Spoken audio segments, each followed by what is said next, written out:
Hello one, hello all, and here we are again with Coming Up for Air. Can you believe it's episode 5 already?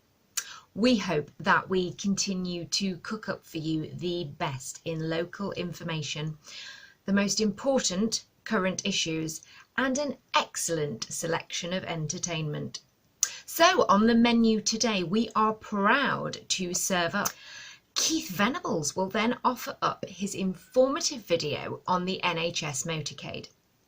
On July the 4th, a protest of cars and their banners drove from Derby Royal Hospital through to Babington and then on to the areas around Matlock Bath. It was truly inspiring. Well, in at number 3, we have a tasty treat in the form of a short cookery class from Sadler, who'll be using ingredients that you can buy from Oxfam, courtesy of Palestinian farmers. There's also a video discussing in more detail the products and also how you can support Palestinian farmers. It's a lot to digest next as we have a talk on anti-racism by actor Obioma Ugoaba. This is 5 minutes of clear and concise advice on how you can become a better ally and really truly support the Black Lives Matter movement. It's eye-opening, it's constructive, and it's a must-watch for anybody who really wants to be a better ally. Next, Salcare are doing a food bank with support from Central England Cooperative Society. The food bank continues to operate from St Andrew's Church at Langley Mill. This is essential work and essential provision in the current climate. And for your just desserts, we will have much in the way of music, as always, and entertainment. And this week it comes to us from the very talented Tash Sultana, who is from the Fleet Under-18s music group. And we follow that with a song called Lonesome by Dwyer and Simon Mallett, who you will know probably as last year's mayor. Very gifted in many different ways. So, with all that in mind, it really only leaves my sign-off to represent our figurative meal completing coffee. So, like the aforementioned coffee, I leave you wide-eyed, ready to go, and possibly wondering why anybody finishes a meal with coffee. I mean, you wouldn't do it at home, would you? Would you? I don't know. Anyway, see you next time and do enjoy.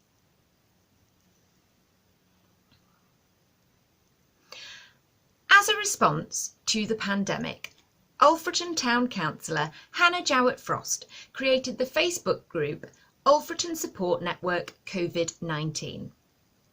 At the beginning, with the help of Alfreton Town Council, information leaflets were printed for every household.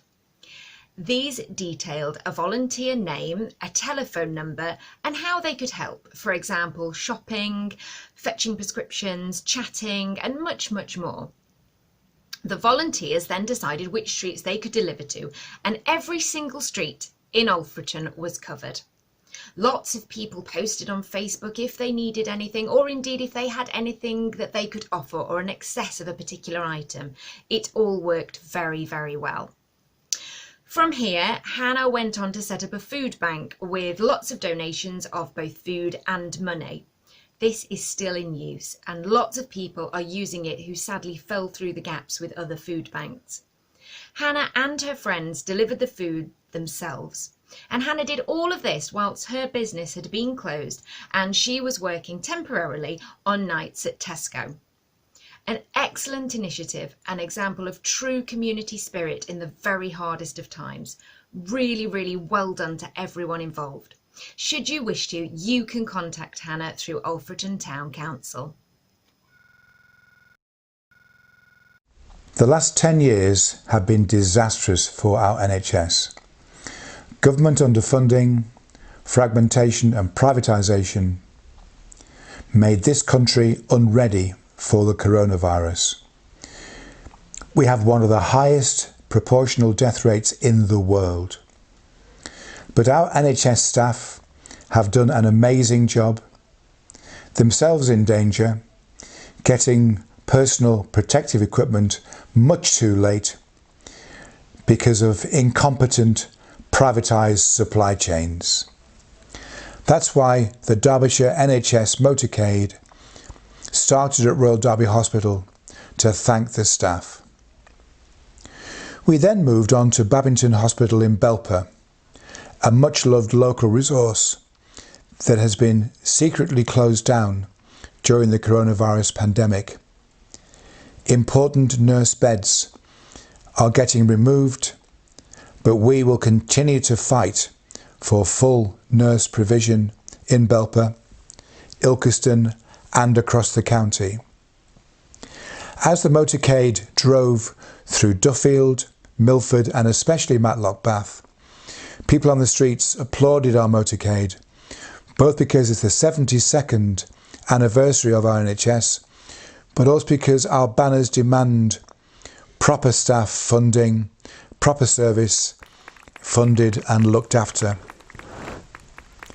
We finally arrived in Matlock, where the County Council had said that the care homes, which themselves are essential to proper health and social care provision, would be flogged off to the private sector. The people of this county deserve better. We will fight and we will win.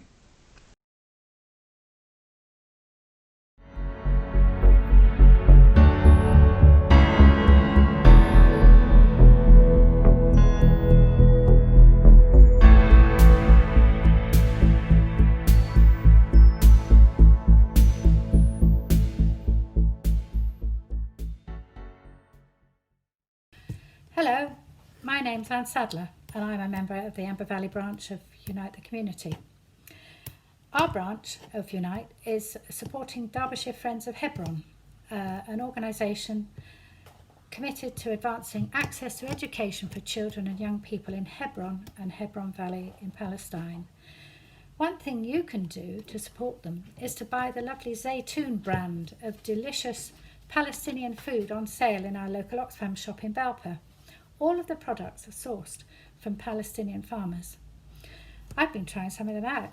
Za'atar, here's a jar of it here, this is what it looks like in there, is a zesty aromatic thyme herb mix, part and parcel of the Palestinian heritage, traditionally eaten as a dip with olive oil and bread or used to season meat, fish or roasted vegetables. It's made up of hyssop, ground sumac, hence the lemony taste, toasted sesame seeds and some salt. The chef, Yotam Ottolenghi, and I'm sure you've heard of him, describes it as sharp, warm and slightly pungent. I've had some in my kitchen for some time and use it, for instance, as a seasoning for roast chicken, a tomato salad or herb bread. Try whizzing up some beetroot that you've cooked, here's some here, and add to that, again whizzing up, clove of garlic, bit of chilli, however strong you like it, salt and pepper and some olive oil.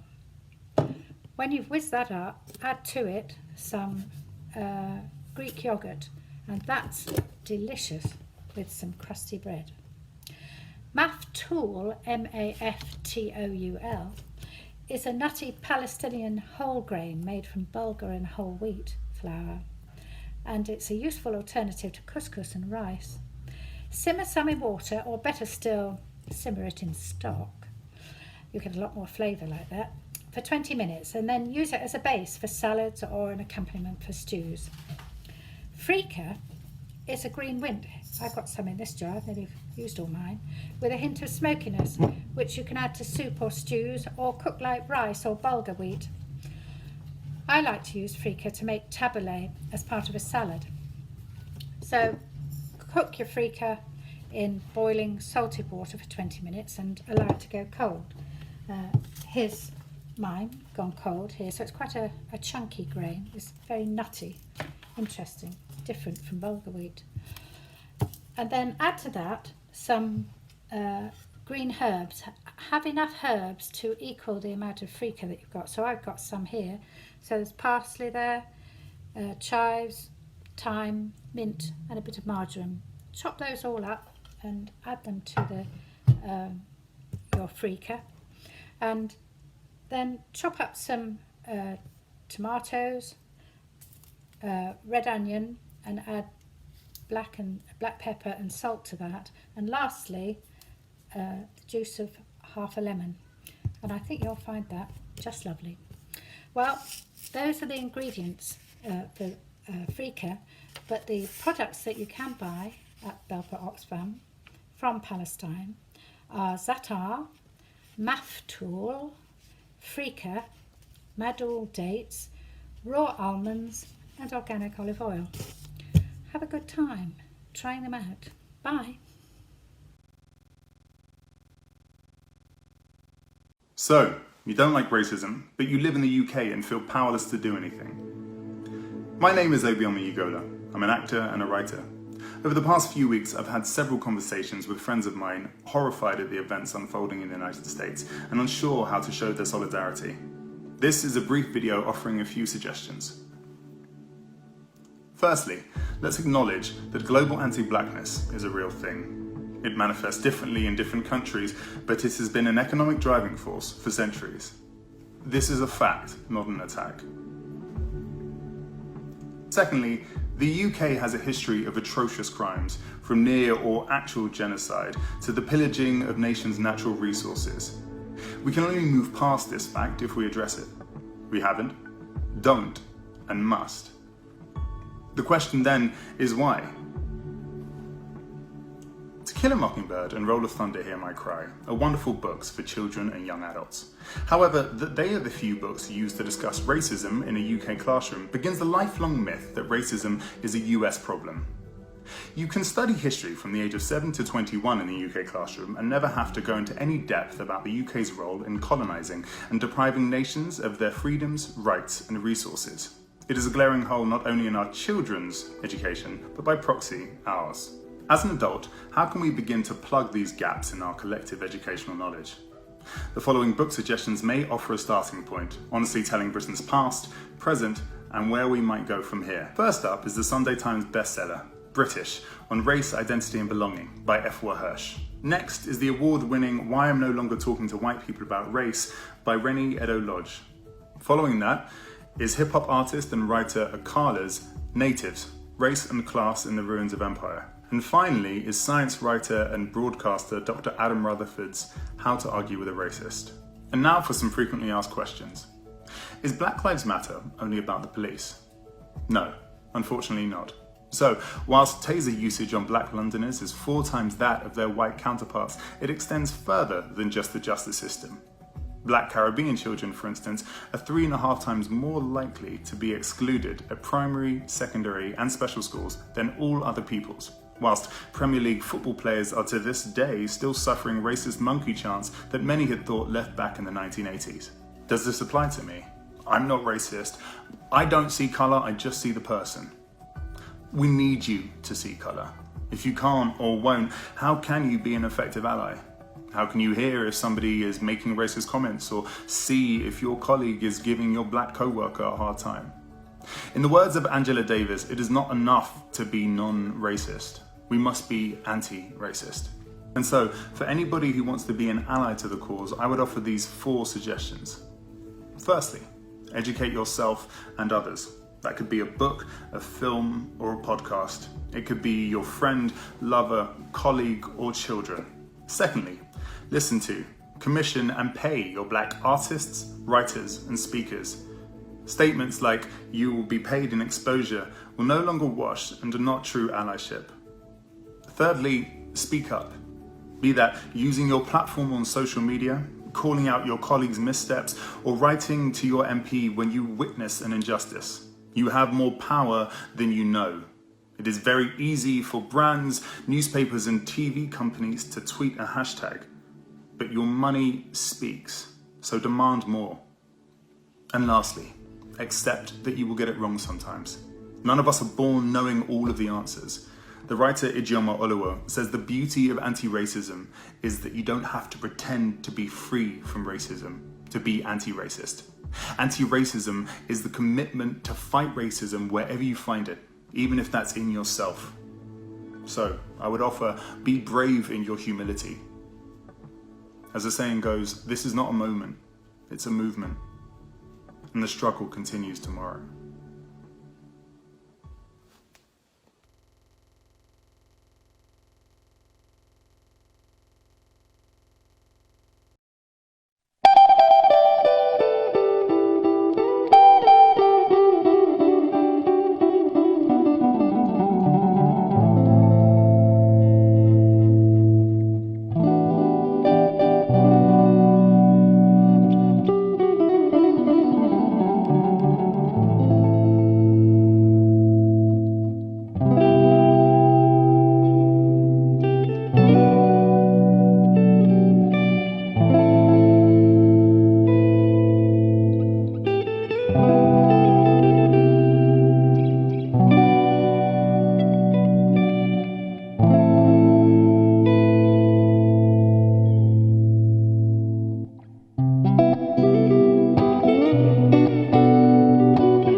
Hank Williams with a song for our times. I'm so lonesome I could cry.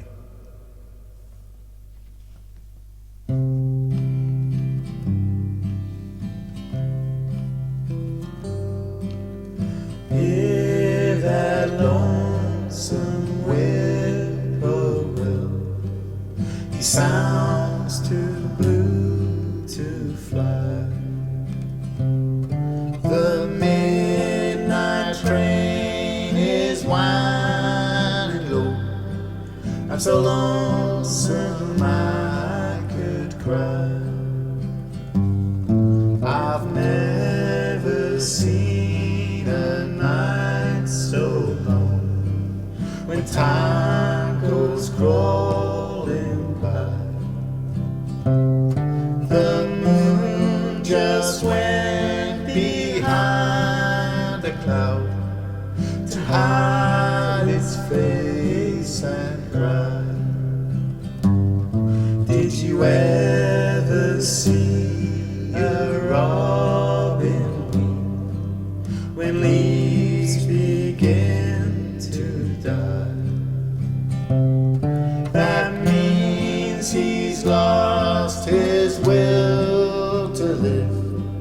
I'm so lonesome I could cry.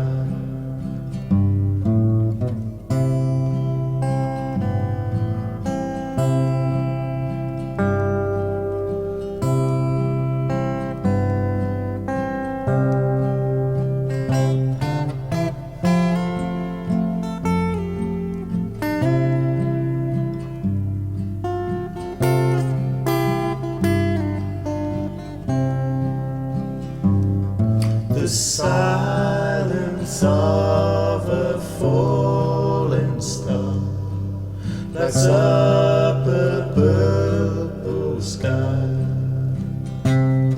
And as I wonder where you are, I'm so lonesome I could cry. I'm so lonesome I